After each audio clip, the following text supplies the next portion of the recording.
కేంద్ర ప్రభుత్వం తెలంగాణకు అన్యాయం చేసిందని ఎంపీ చామల కిరణ్ కుమార్ రెడ్డి ఆరోపించారు. కేంద్ర మంత్రి బండి సంజయ్ గద్దర్పై కామెంట్స్ చేయడం దారుణమన్నారు. కేంద్ర మంత్రిగా కాకుండా బండి సంజయ్ కార్యకర్తలా మాట్లాడుతున్నారని ఆయన విమర్శించారు. వెంటనే గద్దర్ కుటుంబానికి కేంద్ర మంత్రి బండి సంజయ్ క్షమాపణ చెప్పాలని ఎంపీ చామల కిరణ్ కుమార్ డిమాండ్ చేశారు. ఆయన నేను మాట్లాడినా ప్రజలు క్షమిస్తారు నన్ను. పిల్లగాడు మొన్ననే ఎంపీ అయ్యిండు, కొత్తగా ఎక్కువ ఎక్స్పీరియన్స్ లేదని.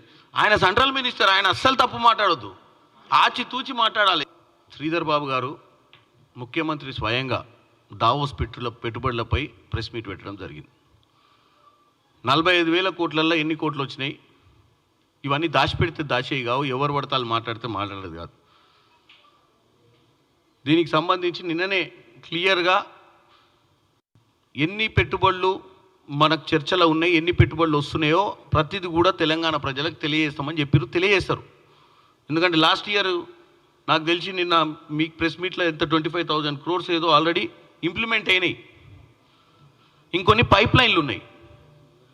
నేను ఇందాక చెప్పినట్టు విమానం వేసుకొని మనం రాగానే వెనకకెళ్ళి ఇంకో విమానంలో వాళ్ళు సంచులు వేసుకొని దిగరిడా.